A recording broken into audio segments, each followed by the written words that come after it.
Dust and silence. The moon had a particular kind of quiet that Marcus Webb had never been able to adequately explain to anyone who hadn't experienced it themselves. It wasn't the absence of sound, though it was that too technically given that sound required a medium and the lunar surface provided none. It was something deeper than acoustic silence. It was the silence of a place that had been doing exactly the same thing for 4.5 billion years and intended to keep doing it regardless of what any warm, soft, temporary creature might think about the matter. It was geological indifference made physical. It was the universe's way of reminding you that it hadn't asked for your opinion and wasn't going to start now. Marcus Webb found this deeply, profoundly comforting. He had discovered this about himself at the age of 28, when the ILA had posted the Kepler-7 maintenance position on their internal job board with a compensation package that was generous enough to make grown engineers weep and a location description that had caused every single one of those engineers to quietly close the listing and go back to their lunches. Lunar surface, Mare Imbrium sector, single occupant rotation, minimum 18-month commitment. Resupply intervals 60-90 days. Marcus had applied within 4 minutes of reading it. He'd been offered the position within a week.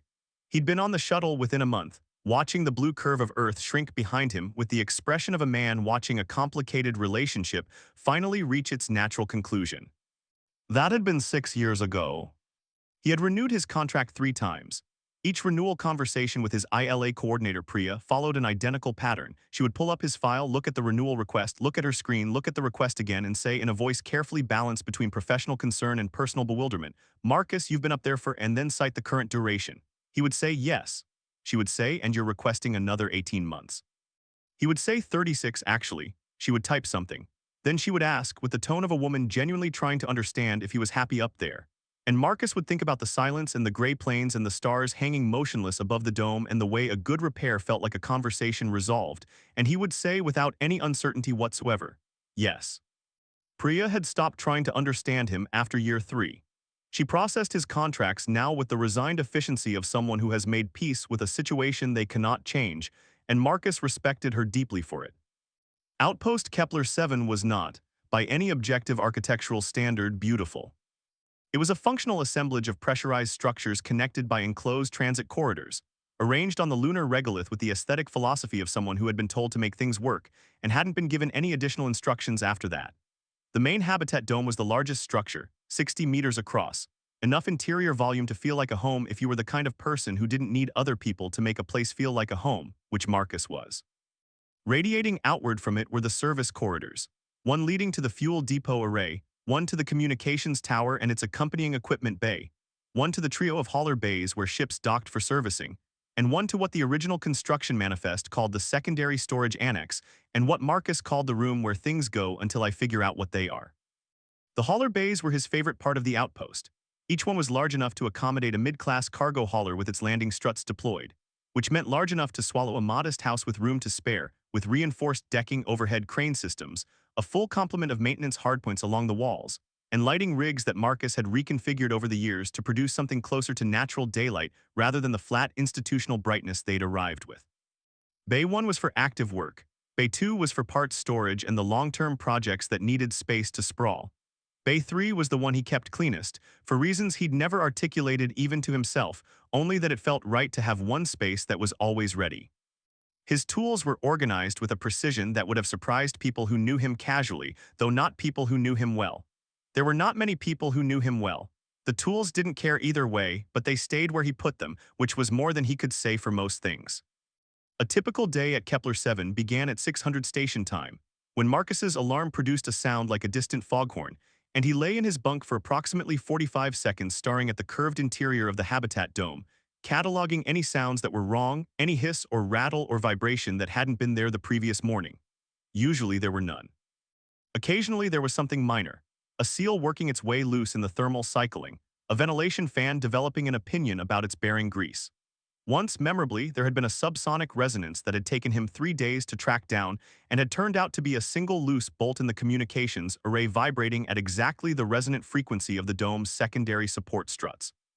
He had tightened the bolt and stood in the resulting silence feeling the specific satisfaction of a problem solved, and then he had eaten breakfast. Breakfast was usually from a pouch. The ILA resupply manifest included fresh provisions, and Marcus did know how to cook, had even enjoyed it once in a previous version of his life, But cooking felt like an activity that deserved an audience, and he was the only audience available, and somehow a pouch of processed scrambled eggs consumed over the morning diagnostic console felt more honest than making an elaborate meal for one. He had mentioned this logic once to Priya during a routine check-in, and she had looked at him with an expression he couldn't quite classify and said, "Marcus, I worry about you sometimes." And he had said, "I know," and they had moved on to cargo manifests. The morning diagnostic sweep took between 45 minutes and 2 hours, depending on what the previous day's thermal cycling and micrometeorite environment had done to the Outpost's various systems. Marcus had written his own diagnostic software over the years, layering it on top of the ILA's standard monitoring suite the way an experienced carpenter layers their own techniques on top of what they were taught in school, not discarding the foundation but improving everything built on it. His system flagged anomalies with a specificity the factory software couldn't match, cross-referenced against 6 years of logged Kepler-7 behavioral data, and categorized them in terms of urgency with a nuance that a generic system lacked. It also had a dry, understated commentary function that Marcus had coded himself during a particularly long night in year 2. When a non-urgent anomaly was flagged, the system would note it with phrases like CLC7 has opinions again or fan array 3 is having a moment, recommend patience. It had made Priya laugh the one time she'd seen a system report. It made Marcus feel slightly less alone on the days when nothing else did, which he acknowledged to himself without embarrassment. He had 23 houseplants. This was, he was aware, a statistic that people found either charming or deeply concerning depending on their disposition, and he had stopped explaining it to visiting ship crews because the explanations never landed the way he meant them. The plants occupied a dedicated section of the habitat dome where he'd augmented the standard lighting with full-spectrum grow units, maintaining a microenvironment of warmth and humidity that was noticeably different from the rest of the dome's climate. Walking from his work area into the plant section felt like crossing an invisible boundary into somewhere slightly more alive, which was, in fact, exactly why he designed it that way. He had species from 6 different continents. He had 3 succulents, 2 climbing vines that had taken over an entire section of wall trellis, a lemon tree that had never produced a lemon but that he remained optimistic about, a collection of ferns that thrived with a dedication he found admirable, and an orchid named Patricia that had been failing to die for 4 years with a stubbornness that Marcus found genuinely inspiring. He talked to them the way some people talk to themselves, not expecting responses, but using the act of speech to think out loud, to process, to maintain the habit of language in a life that didn't otherwise require much of it. He would tell the ferns about a particularly difficult repair. He would update the climbing vines on the status of incoming cargo ships. He would sit with his morning pouch of coffee beside Patricia's shelf and explain his plan for the day in the same tone a person might use to brief a trusted colleague. And Patricia would sit there being an orchid, and Marcus would finish his coffee and go to work. He had been doing this for so long that it no longer seemed unusual to him. He only registered it as behavior when he caught himself mid-explanation and remembered briefly that Patricia was a plant. Then he would finish the explanation anyway, because he'd already started and it seemed rude to stop. Ships came to Kepler-7 on an irregular schedule that averaged out to roughly twice a month, though the actual intervals ranged from 4 days to 6 weeks depending on the ILA's routing decisions, weather delays on Earth, and the general tendency of commercial cargo haulers to be where their manifest said they'd be only in the loosest possible sense. Marcus didn't mind the irregularity. He minded the regularity of the work that arrivals brought in the best possible way, the way a craftsman minds the arrival of material, with attention and purpose. Most ships arrived with at least one thing that needed attention beyond the standard fuel and systems check. This was not, as some pilots seemed to expect him to believe, because of anything that had happened during their flight. It was because commercial cargo haulers operated in the space between rigorous maintenance schedules and commercial viability, and that space was wider than it should be, and Marcus had learned to see the evidence of it the way a doctor sees evidence of long-term neglect in a patient who claims to be fine. The ships told him what they'd been through. He just had to know how to listen. He had a reputation on the Earth-Luna corridor routes. He knew, though he'd never tried to cultivate one. Pilots talked. The word that had apparently gotten around was that the mechanic at Kepler-7 was thorough, quiet, and occasionally unsettling in his ability to identify problems you hadn't told him about and hadn't noticed yourself. One pilot, a freight captain named Delacroix who ran a battered long hauler called the Constance on the cislunar ore routes, had told him directly during a layover that his engineer had described Marcus as the guy who listens to the ship like it's talking to him. Marcus had considered this and decided it was accurate. Delacroix had given him a bottle of actual whiskey from Earth. It was the most extravagant gift Marcus had received in 4 years. The bottle still sat on his workbench in Bay 1, approximately a third full. He drank it slowly, a small amount at the end of a particularly good repair, the way you extend things worth extending. The day the dragons came had begun as a day of average difficulty and above-average satisfaction. Marcus had been awake since 5:45, roused by a barely-there vibration in the dome's secondary environmental system that his sleeping brain had flagged before his conscious mind had. He tracked it to a heat exchanger coupling in the south ventilation trunk, replaced the coupling with a spare from his parts inventory, a job that took 38 minutes, and required him to spend 20 of those 38 minutes lying on his back in a space that had clearly been designed by someone who never needed to actually access it, and stood up afterward with the small, clean satisfaction of a thing put right. He'd eaten breakfast with unusual appetite. He'd had a long conversation with the lemon tree about the coupling replacement, including a digression about thermal expansion coefficients that the lemon tree received with its customary equanimity. He'd run his diagnostics, which returned nothing of concern, and logged the morning into his maintenance record with the particular pleasure of a clean page. Then he'd gone to Hauler Bay 3 to address the compression seal.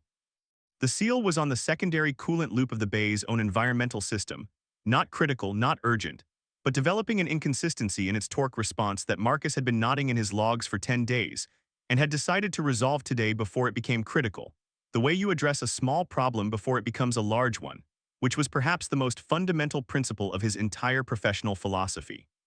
He had pulled the access panel, got himself positioned on the creeper board underneath the coolant manifold, and begun the kind of slow, methodical disassembly that required patience and clean hands and the willingness to follow a process to its end. He was approximately 20 minutes into this process, and engaged in a quiet one-sided negotiation with the compression seal about its unreasonable attitude toward torque settings, when the proximity alarm went off. The alarm was a two-tone pulse, low and high, that repeated at 3-second intervals, and was designed to be heard clearly throughout the outpost, even in the sections with the most ambient system noise. Marcus heard it from under the coolant manifold. He completed the turn of the fitting he was currently tightening, because leaving something half-finished when it didn't need to be left half-finished was not something he did, then set the wrench on his chest, looked up at the underside of the manifold housing for a moment, and processed. Proximity alarms at Kepler 7 were, in his experience, almost always micrometeorites. The Mare Imbrium region sat in a moderately active micrometeorite zone, nothing dramatic, nothing that the station's passive shielding couldn't handle, but active enough that proximity flags triggered 4 or 5 times a month on average. The alarm's response protocol was: check the monitoring station, assess the object's trajectory and size classification, log it, return to work. This process typically consumed less than 3 minutes from alarm to resolution. Marcus slid himself out from under the manifold on the creeper board, set his tools in order, stood up, and walked to the monitoring station at the bay's rear wall at a pace that could most accurately be described as unhurried. The monitoring station was a comprehensive unit: radar returns, visual feeds from the external camera array, atmospheric and seismic sensors, communication channels. Marcus reached it, tapped the main screen to life, and looked at the radar display. He looked at it for a full 4 seconds without moving. 10 contacts. Not one, not the usual single blip of a tumbling rock, not even the occasional cluster of associated debris that a fragmented micrometeorite left on the display. 10 distinct separate contacts, each one resolving from a streak of reentry blur into a distinct shape as they decelerated, and they were decelerating, controlled deceleration, not the ballistic arc of dead matter, but the deliberate braking profile of something that knew where it was going. Marcus leaned forward and looked at the size indicators. His brain performed a rapid recalculation. Large, not hauler large, not the familiar silhouette of a cargo hauler or even a survey vessel. The size estimates the system was generating were in a range that his experience with spacecraft simply couldn't account for. The shapes were wrong, furthermore badly wrong for any human-engineered vessel. The radar return profiles were organic in their outline, irregular in ways that manufactured things weren't irregular, symmetrical in axes that spacecraft didn't bother to be symmetrical along. He switched to the visual feeds. The contacts were still high enough that the Outpost external cameras were showing them as bright points against the star field, but the enhancement software was doing its best, and what it was rendering was. Marcus straightened up slowly. He looked away from the screen. He looked at the wall of Hauler Bay 3 for a moment. He looked back at the screen. The enhancement wasn't giving him enough resolution for certainty, but the shapes it was attempting to render were not consistent with any spacecraft in his experience, his training, his 6 years of watching everything that passed through the Earth-Luna corridor. They were not consistent with human engineering of any kind that he could identify. They were consistent with, and this was where his brain reached a point of logic it couldn't quite argue its way around. They were consistent with the silhouette of something that had a head, and a neck, and a body, and 4 legs, and 2 wings folded along its back, repeated 10 times at a scale that his mind kept trying to reject but his eyes kept insisting on. Marcus stood at the monitoring station in Haller Bay 3 of Outpost Kepler 7 on the surface of the moon, and watched 10 dragons make a controlled descent toward his outpost. The proximity alarm continued its patient two-tone pulse, low and high, low and high. He reached out and silenced it, because the situation had clearly moved beyond what the alarm was designed to address, and the sound was starting to feel beside the point. Then he stood in the quiet of the bay and watched the visual feeds update as the contacts grew from points to shapes to unmistakable, undeniable realities. 10 living creatures, vast beyond any scale he had practical experience with, dropping through the lunar void with the unhurried authority of things that had never needed to ask permission from anything. They were going to land here. The trajectory was unambiguous. They were going to land on Outpost Kepler 7 on his fuel depot and his Haller Bays and his houseplants and his lemon tree and Patricia the orchid, and there was not a single thing in his training, his ILA manual, his 6 years of experience, or his 34 years of life on Earth and off it that had prepared him for this specific category of problem. Marcus became aware that his heart was doing something unusual. It took him a moment to identify the sensation because it had been a while. It was not precisely fear or not only fear.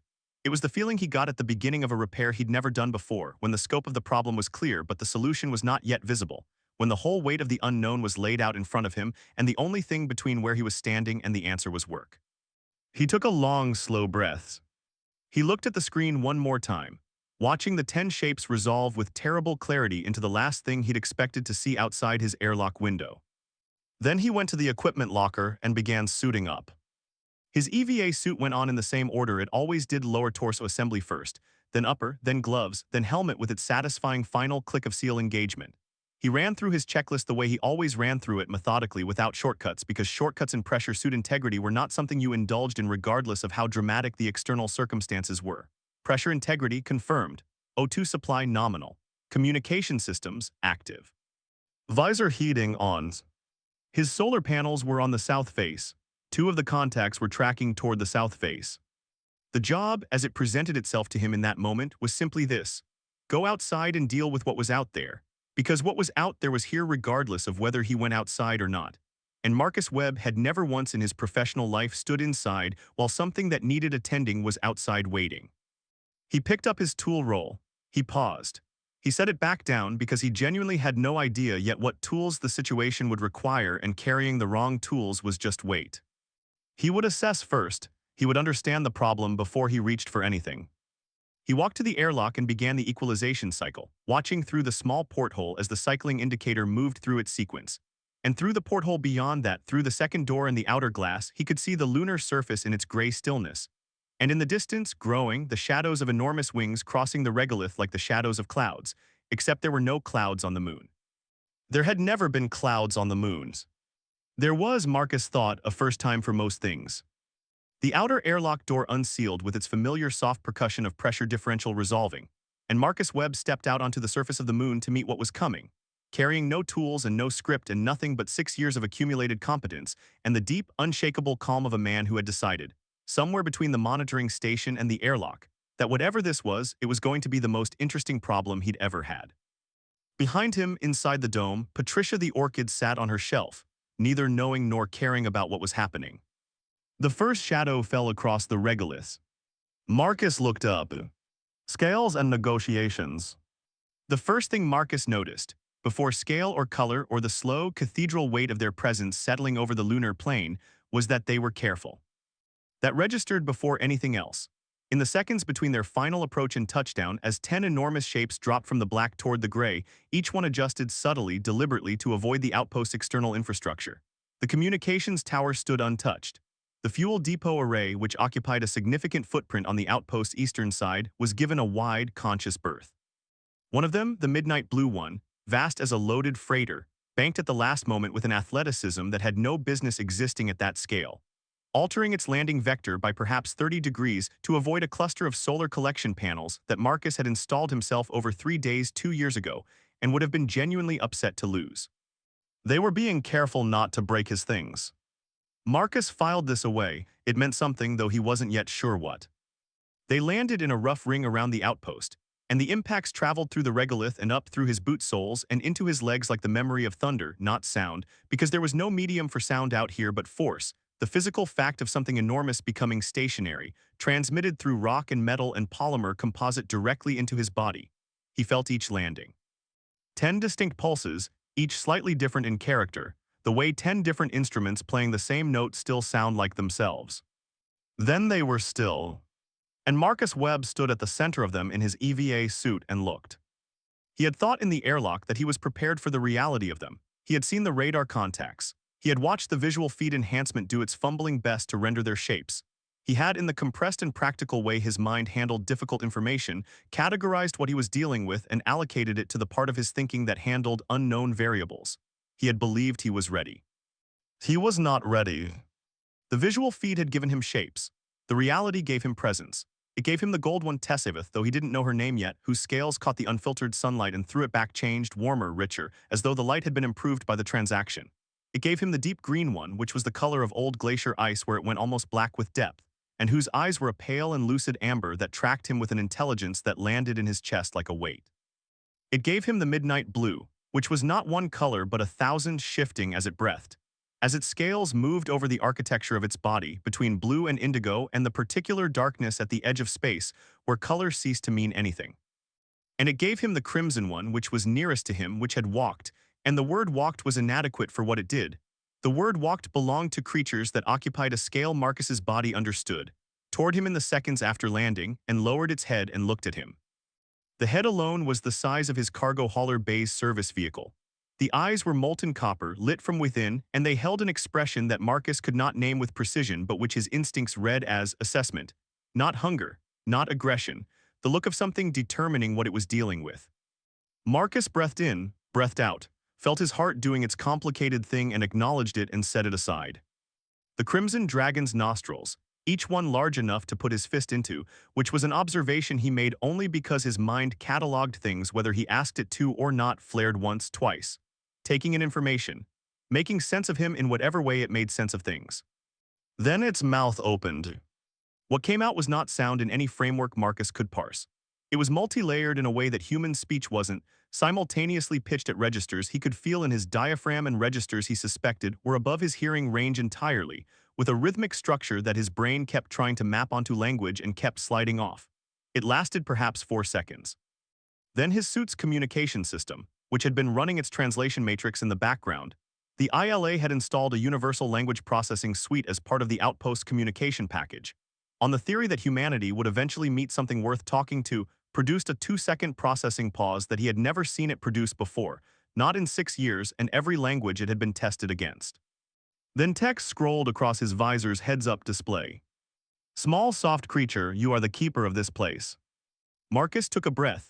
He had questions, an enormous number of questions, structured in the careful prioritized hierarchy that his mind automatically applied to complex situations. He set them aside. Later. Right now there was a hierarchy of more immediate concerns, and his eyes had already identified the top of it. I'm the mechanic, he said. His voice came out steady. He was grateful for that, not because he was performing steadiness, but because it meant the part of him that was calm was currently winning the internal argument. Webb, Marcus Webb, you're on my solar panels. The translation matrix worked faster in that direction. The crimson dragon received his words, and its copper eyes moved down to the south face of the outpost, where the blue dragon and the gold dragon had landed with their rear legs resting across the upper edge of the solar array's southern bank. Then back to Marcus. We are adjacent to your solar panels. 2 of you, the blue one and the gold one, he pointed, because pointing was a gesture that he suspected cross-species boundaries at least functionally. I can see the shadow from here. South Array panels 7 through 14. If the contact pressure is above the rated load tolerance, there will be microfracturing in the substrate cells. I'd rather know now than discover it during the next power audit. There was a pause, not a processing pause, a social pause, he thought, the pause of something translating not language but meaning. Then a sound moved through the ring of 10, a low resonance that he felt more than heard, traveling through the regolith in a wave that passed under his feet and outward. He recognized it later as the sound of something being communicated group-wide. At the time, he only knew that after it passed, the blue dragon and the gold dragon shifted their weight. lifted their rear legs with a deliberateness that spoke of effort taken, and repositioned themselves a meter to the north, off the panel bank entirely. The gold dragon repositioning looked at him. Just looked. A long, level regard from eyes that were an extraordinary deep amber like old resin, like something that had been taking light in for a very long time. Marcus logged it. He didn't know what to do with it yet, so he logged it the way he logged anomalies he hadn't diagnosed. Observed, significance unclear, revisit. The Crimson Dragon spoke again. "We require assistance." Those three words arrived on his visor display, and Marcus read them twice, and felt the shape of the situation begin to clarify in the way a repair problem clarified when you'd correctly identified the category of failure. They hadn't come here randomly. They hadn't come here as a destination. They'd come here because something was wrong, and this was the nearest place with someone in it, and they needed something fixed. The calm that settled over Marcus in this moment was the specific, deep calm of a man who has just received a problem. It was the best kind of calm he knew. It was the calm that had gotten him through the atmospheric recycler and the 11 days of spite-fueled engineering and every other situation where the only available option was to be adequate to what the situation required. "What kind of assistance?" he said. What followed was the longest and most complicated diagnostic conversation Marcus had ever had, and he had once spent 6 hours on a communications relay with an engineer in Singapore talking through a fuel injector problem on a deep space survey vessel while both of them were working from incomplete schematics. This was longer. This was more complicated. This required the translation matrix to work in ways it had clearly never been asked to work before, rendering concepts that had no human referent into approximations that were close enough to be useful and imprecise enough to be occasionally maddening. The dragons, the conclave, Voreth called them, though that word arrived on his display with a footnote flag indicating low translation confidence, had traveled here through something called a fold. The translation matrix rendered this word with a certainty score of 62%, which meant it was probably directionally accurate and definitely missing nuance. What Marcus understood, assembled from Voreth's explanation and the supplementary information offered by two other dragons who spoke through the translation matrix with varying degrees of fluency. One of them, a dark green individual near the eastern side of the ring, produced translations of unusual clarity and precision, and Marcus found himself addressing that one when he needed to be sure he'd understood something correctly, was this. The fold was a method of traversing space that did not involve traversing the space between origin and destination in any conventional sense. It folded that space. It brought the 2 points together.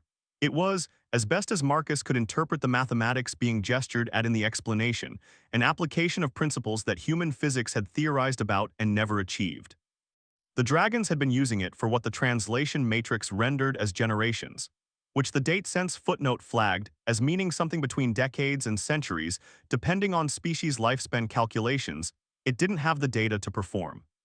This particular fold, had been turbulent.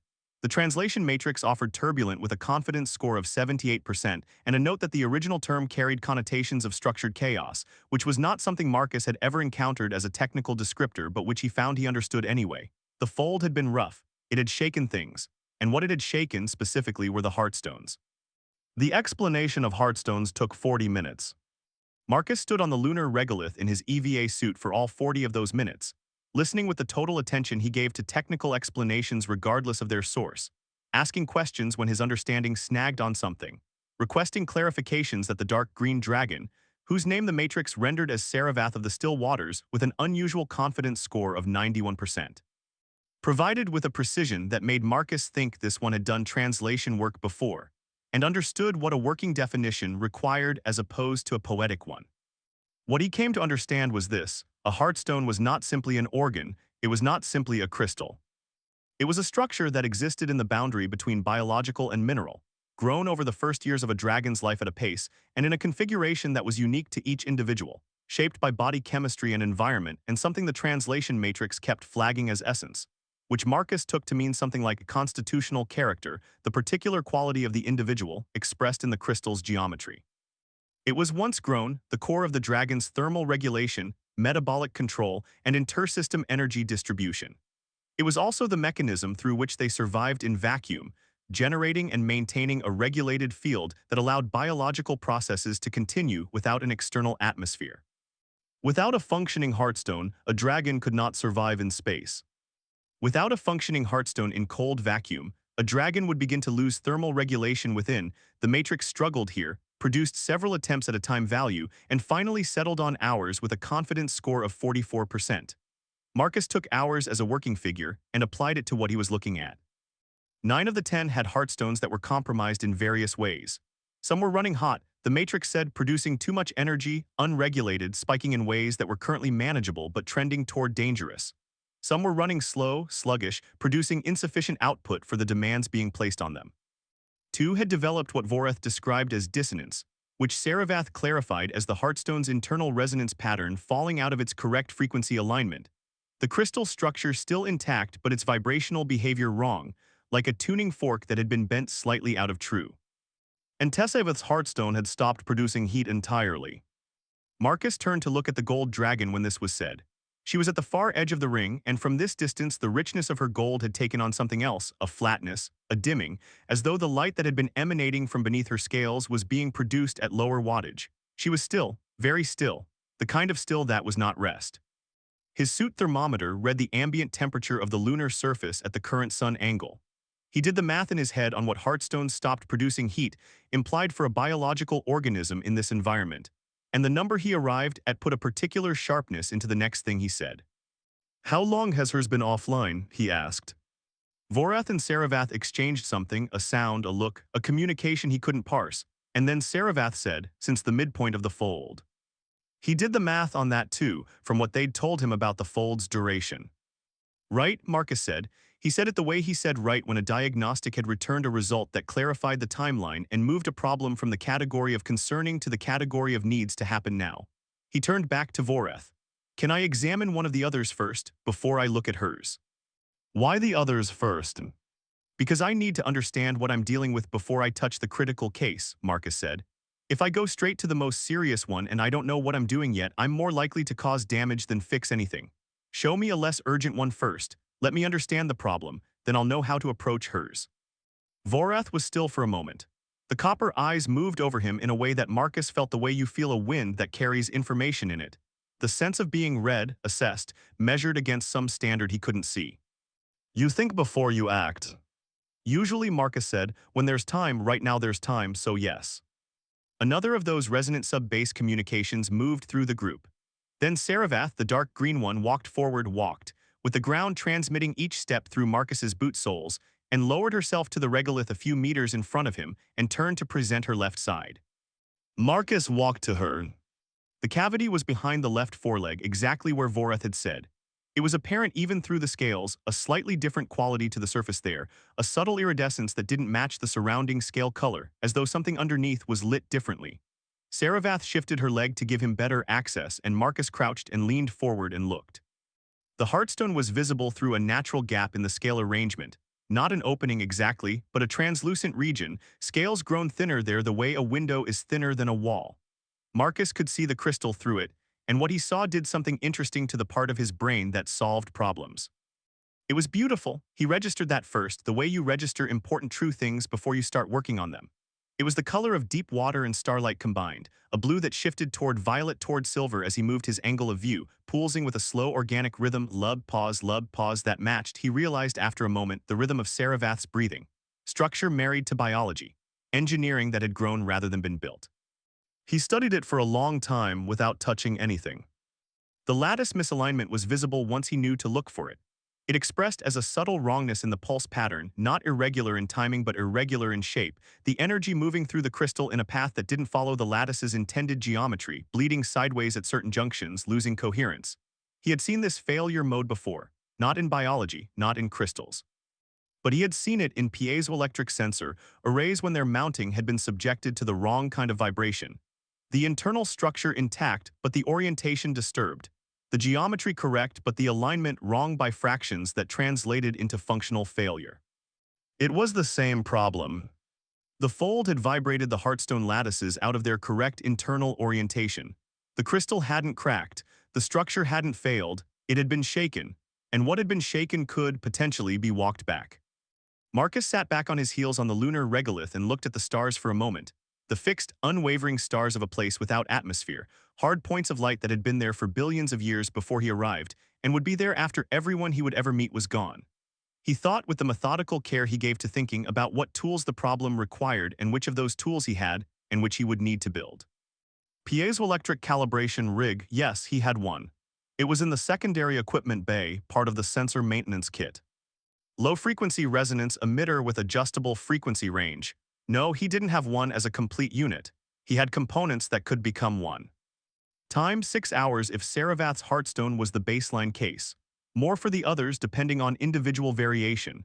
Much less for Tessavath, who was running out of it. He stood up.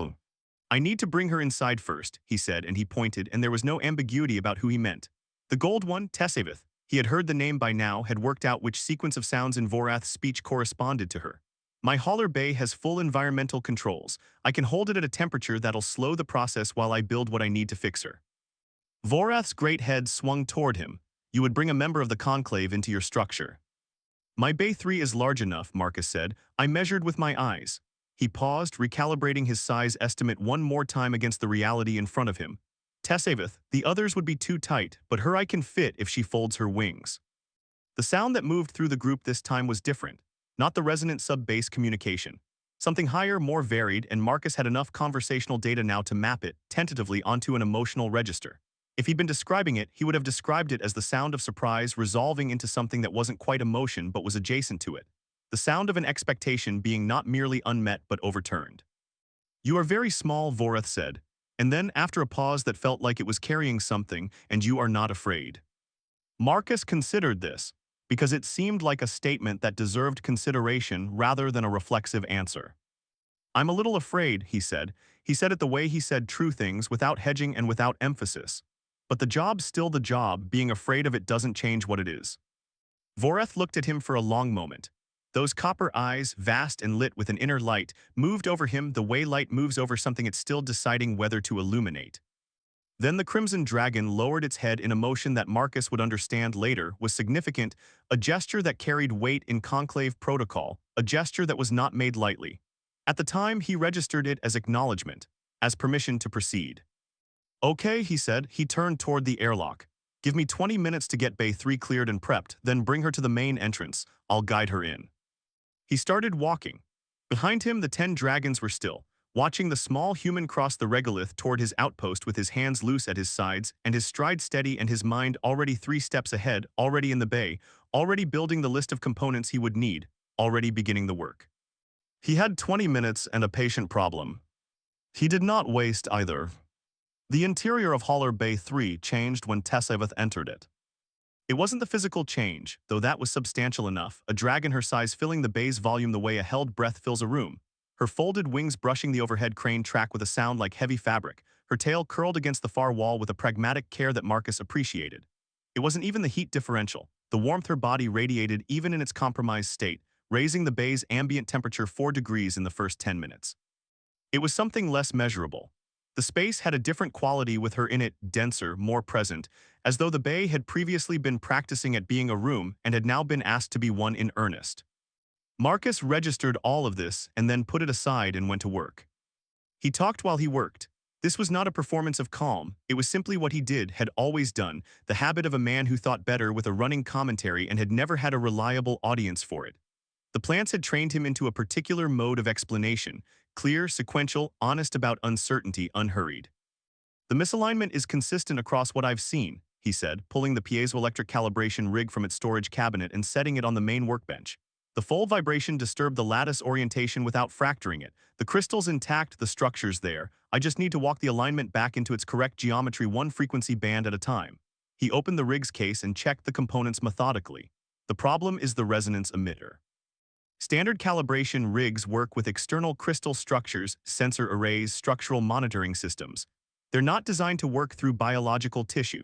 The penetration depth won't be right. I need to build something with a lower frequency range and higher amplitude at the fundamental resonance. He moved to the secondary parts cabinet.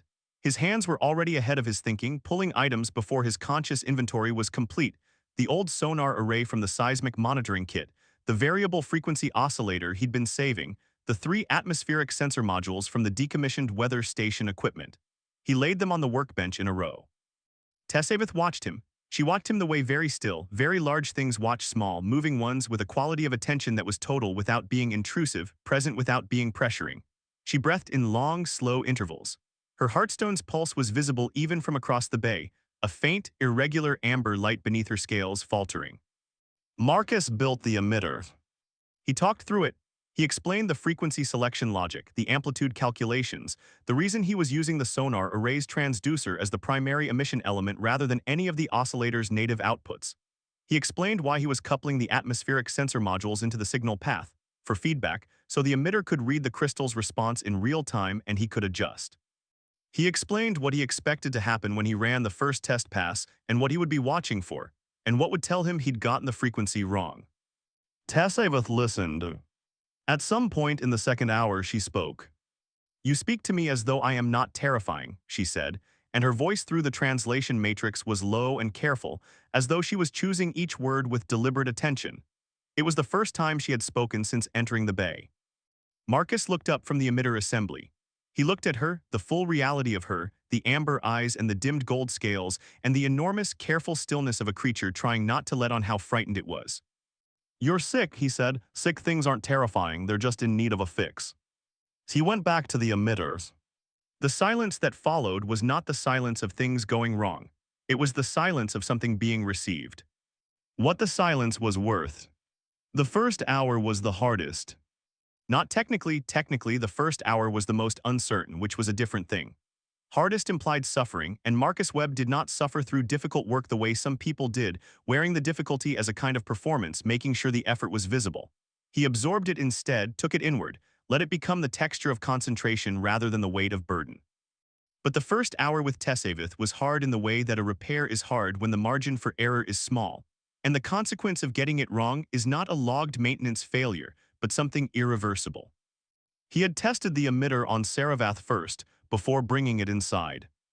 That had been the right call, and he'd known it was the right call, and he'd made it deliberately. The same logic he applied to any situation where the critical case couldn't afford to absorb a learning curve. He'd gone back out through the airlock with the completed emitter and crouched beside Saravath's heartstone and run the first calibration pass at 20% output, watching the feedback display and adjusting frequency by small increments until he found the resonance point where the crystal's response changed quality, where it stopped absorbing the signal and started answering it. That was the frequency he needed.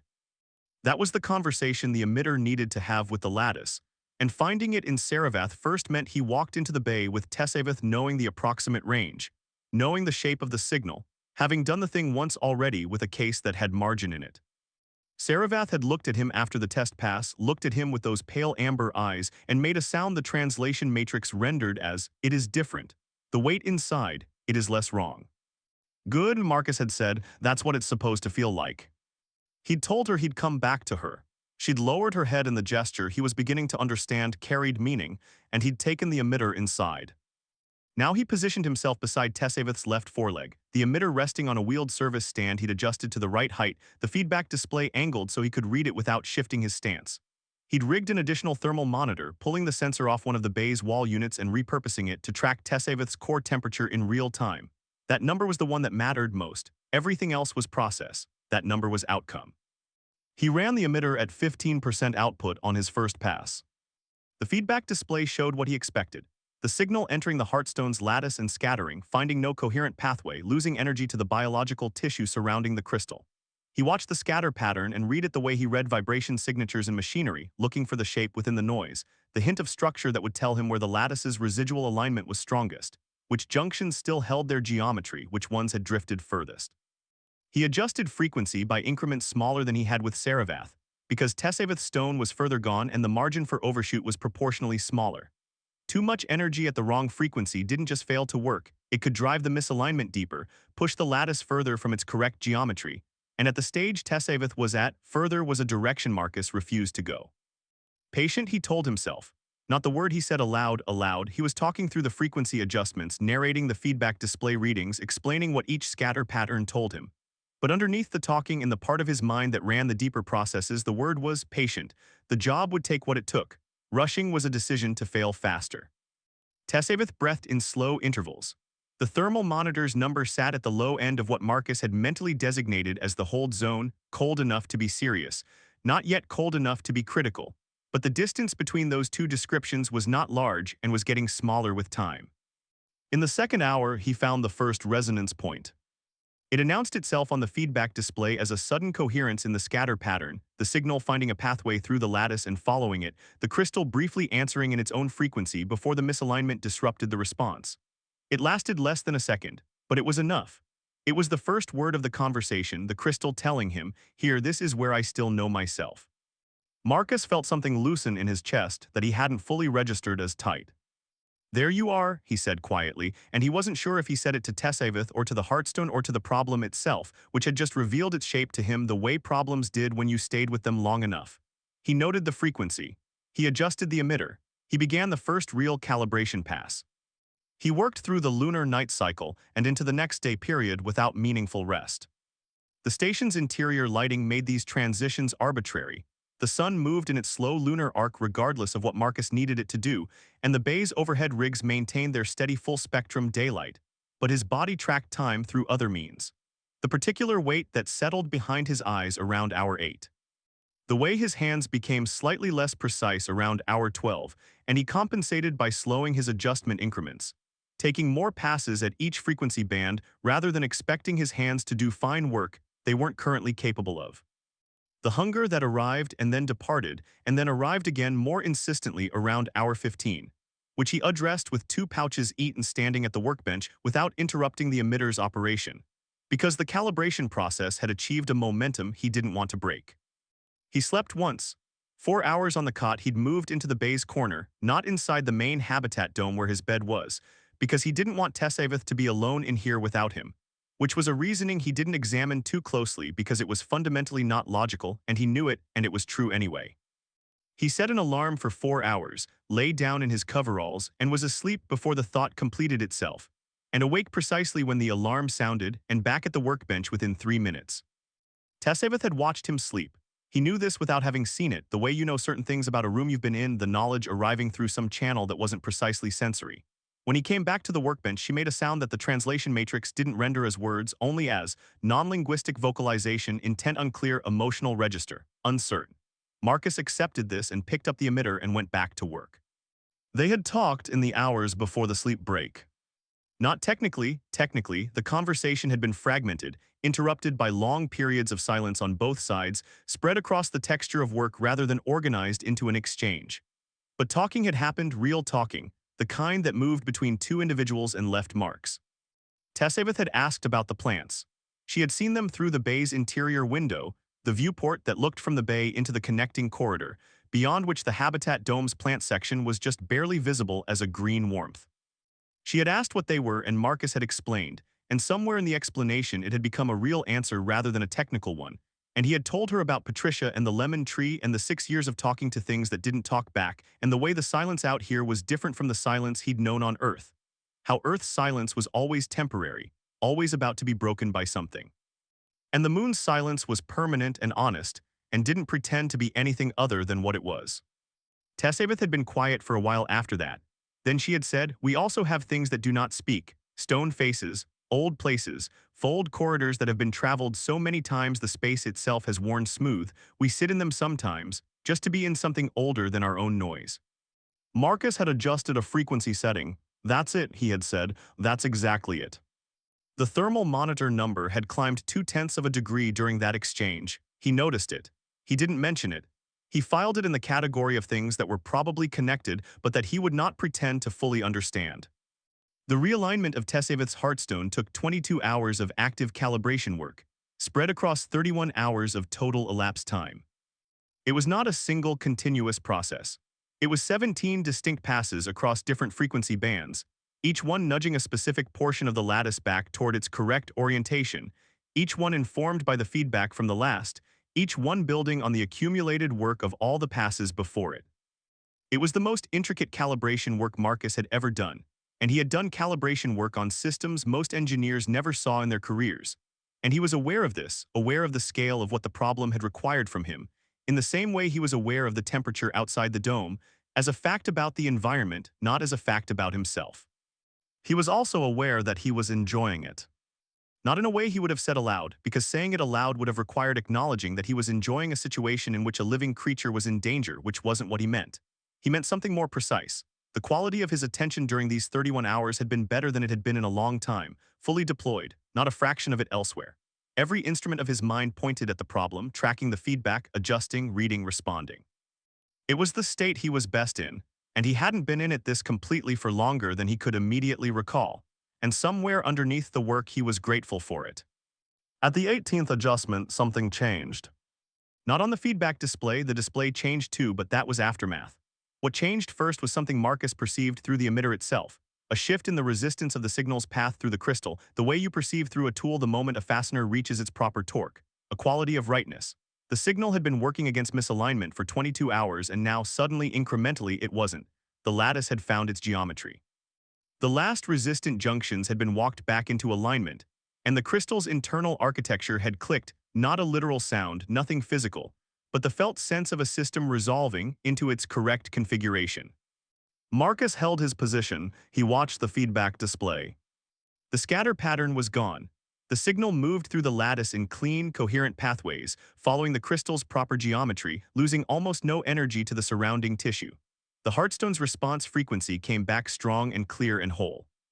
Then the stone rang. It was a tone that his instrumentation recorded as a spike of structured energy across multiple frequency bands simultaneously, a chord rather than a note, the crystal expressing its correct resonance in full for the first time since the fold. Marcus's sensors caught it. His emitter's feedback loop caught it. His hands, resting on the equipment, felt it as a vibration that moved through the metal of the service stand and into his palms. And the light came back.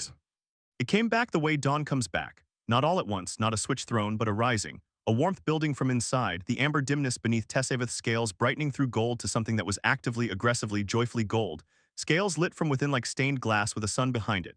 The color deepening and richening and expanding outward from the Heartstone's location in a wave that traveled the full length of her body in 3 seconds, and arrived at her extremities and stayed. The thermal monitor climbed 4 degrees in the span of a minute, then 5, then 8. Tessavith drew a breath. Then another. Then she raised her head, had been lying with it resting on the bay floor for the last several hours.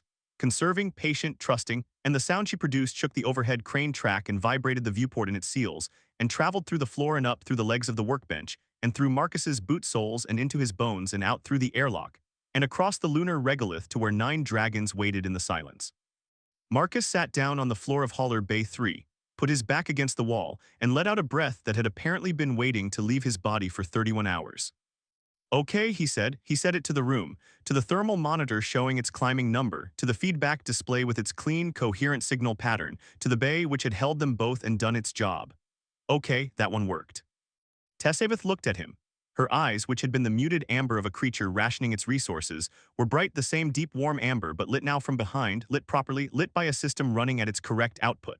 She looked at him the way she had looked at him from across the regolith when she'd repositioned off his solar panels, the long-level regard that he'd filed as observed, significance unclear, revisit. He revisited it now, he thought he understood it better. She had been deciding that first moment whether to trust him. She had decided yes, and she had been right and she knew it, and he knew she knew it, and the silence between them in the bay after her sound had died away was the most comfortable silence Marcus had experienced in 6 years on the moon, which was a statement that required some appreciation of how much he valued the silences he'd had. Thank you, Tessavith said. The translation matrix rendered it simply, without footnotes, without confidence scores. Some things translated perfectly across any distance. Don't thank me yet, Marcus said, because he meant it practically. 8 more Heartstones waited outside. I've still got work to do. He fixed the remaining 8 over the next 2 days. He developed a rhythm. Each Heartstone required its own initial reconnaissance, its own first pass to find the resonance point, its own frequency map, its own particular stubbornness about which junctions had drifted furthest and which had held.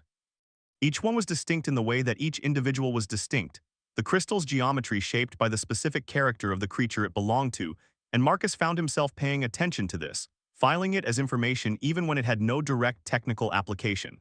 Saravath's Heartstone was precise in its misalignment, drifted in clean, well-defined directions, as though even the disorder had been organized. Vorath's was more complex, layered, the misalignment expressing itself in multiple overlapping patterns that took longer to separate and address individually. The young gray one, whose name the Matrix rendered as Calleth of the New Stone, and who watched Marcus work with enormous unguarded eyes that made something in his chest do a thing he preferred not to analyze, had a Heartstone that responded to calibration with an eagerness that his emitter's feedback registered as almost conversational. Each adjustment answered quickly, the lattice finding its way home with the enthusiasm of something that hadn't been lost long enough to forget the path. He slept in 4-hour intervals between cases. He ate from pouches. He watered his plants once, briefly, during a calibration pause, walked to the habitat dome with the quiet urgency of a man attending to something important, watered everything systematically, told Patricia that things were interesting and she should remain calm, and walked back to the bay. The dragons outside waited with a patience that Marcus would have respected in any living thing and found especially remarkable in creatures this large. They did not crowd the airlock. They did not demand updates or timelines. Voreth checked in twice, lowering that enormous crimson head to the Outpost's external communication panel, which was not designed for this purpose but which Marcus had reprogrammed on the fly to pipe the translation matrix feed through it. And each time asked only whether Marcus needed anything, not whether he was finished, not how much longer, only whether he needed anything. Each time Marcus said no, thank you, and went back to work. When the last heartstone rang, a deep violet one belonging to a dragon the matrix called Ashvath of the Long Memory, whose stone's resonance had a quality Marcus could only describe as ancient, like the harmonic of something that had been in tune for a very long time and remembered exactly what being in tune felt like. Marcus stood up from the workbench in Bay 1, which was where he'd moved his operation after Bay 3 was no longer needed as a temperature-controlled environment, and stood there for a moment doing nothing.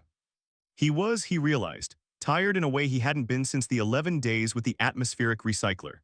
Genuinely tired, the deep structural kind that wasn't fixed by 4 hours on a cot, that required proper sleep and a meal that didn't come from a pouch, and possibly a conversation that wasn't about crystal lattice calibration.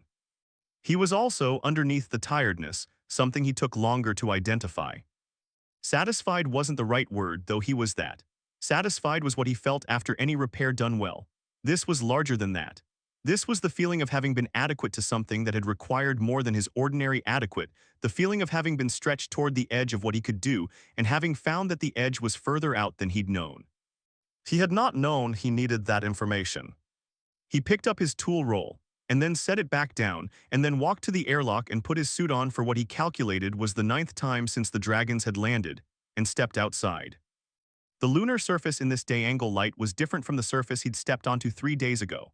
The shadows were longer, the sun lower, the regolith taking on the texture of hammered pewter rather than gray dust. The 10 dragons were arranged in roughly the same positions they had taken at landing, but the quality of their stillness was different now. The stillness of things that were well, not the stillness of things that were waiting for a verdict. Voreth came forward as Marcus crossed the distance between the airlock and the ring. The great crimson head lowered, copper eyes bright. Marcus felt the full weight of the regard. Done, he said. He said it simply the way he logged repairs, task completed, system nominal. But it came out with more in it than that, some resonance from the 31 hours with Tessavith, from Callith's heartstone answering his emitter with such eager gratitude, from the night cycle hours in Bay 1 talking to the problem and finding the problem talking back. Voreth was still for a long moment.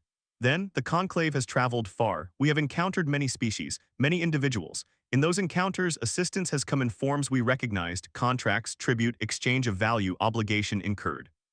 A pause, the copper eyes moved over Marcus with that reading light quality. We did not recognize what you offered. We still do not have a word for it in our language. The Matrix has been attempting to construct one since the first day.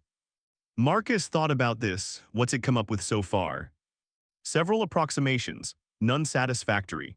The closest is a compound that translates roughly as the act of fixing a thing because the thing requires fixing without calculation of return. Where I come from, Marcus said, we just call that doing the job. Yes, Voreth said, that is exactly what the Matrix cannot translate, the simplicity of it. Tessavith had moved during this exchange, crossing the ring with the restored ease of a creature running on a fully functional system, her gold scales blazing in the low sun. She came to where Marcus stood and lowered her head until her eyes were level with his visor, and looked at him with the full brightness of those amber eyes properly lit, the resource-rationing flatness gone. I will remember this place, she said, for all the years of my life, which will be many more than they would have been. Marcus looked at her. He thought about what to say and didn't find anything that was the right size for the moment, so he said the true thing instead. I'm glad you're all right. She made a sound the Matrix didn't render as words, only as warmth. Voreth spoke again. The conclave will wish to know of you. Marcus Webb of Kepler 7. Your name will be carried through the fold corridors. There are places in the conclave's territories where a human has never been welcomed. You would be welcomed. Marcus thought about this with genuine consideration. He thought about the gray plains of Mare Imbrium. He thought about Patricia on her shelf and the lemon tree that still hadn't produced a lemon and the particular quality of silence that he had never been able to explain to anyone who hadn't stood in it. He thought about the 2 cargo haulers coming next week, one of which had a landing strut that had been intermittent logged for 4 months and was therefore broken. "Tell them I appreciate it," he said, "and tell them I'm not hard to find. You will not come to them. If they need something fixed," Marcus said, "they know where I am." Something moved through the ring of 10, that boulder-shifting resonance, and Marcus understood it now, had enough context to read it. It was laughter, yes, but it was something else too. It was the sound of something recognized. The conclave laughing not because something was funny, but because something was true, and truth at that scale and with that consistency was its own kind of humor. Vorath raised its head. Tessavith spread her wings. They spread above the outpost like a sunrise happening sideways, the full span of them catching the low sun and throwing it in all directions. Gold light scattered across the gray regolith in shifting patterns that would have made even the lunar surface, which had seen 4.5 billion years of things and had opinions about none of them, pause to notice. Then she folded them back, and the 10 began the slow, contained movement of preparation. The same careful awareness of his infrastructure they had shown at landing, the same deliberate avoidance of his array and his tower and his fuel lines, and Marcus stepped back to give them room and watched. The folds were not what he expected. He had imagined something violent, a tearing, a light, something dramatic enough to match the scale of what was doing it. What actually happened was quieter than that. Each dragon simply became, over the course of a few seconds, more present, more entirely itself, more concentrated, like the moment before something resolves. And then the space where it had been folded shut in the most literal sense, the way a page folds, cleanly, no residue, no violence, only the fact of absence where presence had been. One after another, 7, 8, 9. Tessavith last. She looked at him for a long moment before the fold took her. Her eyes were the last thing, those deep amber eyes carrying the full warm weight of a creature restored to itself, carrying something that didn't have a word in either of their languages, looking across the lunar regolith at a man in a pressure suit with oil-stained hands and a workbench full of improvised tools and 23 houseplants, and a lemon tree that had never produced a lemon, and the deep, genuine capacity to be present to a thing that needed fixing. Then she folded, and the silence returned. It was the same silence it had always been. Marcus stood in it for longer than he usually stood in silences, which was already longer than most people stood in them. He stood in it and felt it settle back into its permanent, honest depth, the silence of Mare Imbrium, the silence of 4.5 billion years of a place doing exactly the same thing regardless of who came or went. Except that wasn't quite right anymore. The silence was the same, but he was standing in a different place within it than he'd been standing 3 days ago. Not physically. Physically, he was 10 meters from his own airlock, in a pressure suit that needed its seals inspected before the next EVA, on a surface that still showed the compression marks of 10 enormous landing impacts in perfect rings around the outpost. But in every other sense that mattered, he was standing somewhere he hadn't been before.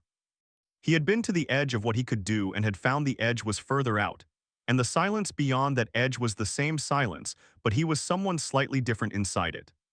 He breathed in, out. Then he walked to the airlock. The suit came off in the same order it always came off. He logged the EVA in his maintenance record with the same notation format he always used. He walked to the habitat dome, stood in the plant section for a few minutes looking at everything green and growing, and told the ferns that things had been interesting and were now resolved, and that he was going to water them properly tomorrow, because tonight he was going to sleep for 8 hours, which was not a thing he often did. Patricia sat on her shelf, neither flourishing nor dying, doing exactly what she'd been doing for 4 years with her signature stubborn continuity. Marcus looked at her. He thought about Tessavith saying, "I will remember this place for all the years of my life." He thought about Vorath saying, "We do not have a word for it." He thought about Kolith's heartstone answering his emitter like a conversation, like something glad to be heard. "Interesting week," he told Patricia. Patricia was an orchid. He went to his desk and pulled up his maintenance log and typed with the careful habit of a man who believed in records, in the honest accounting of what had occurred. 3-day service interruption, he typed.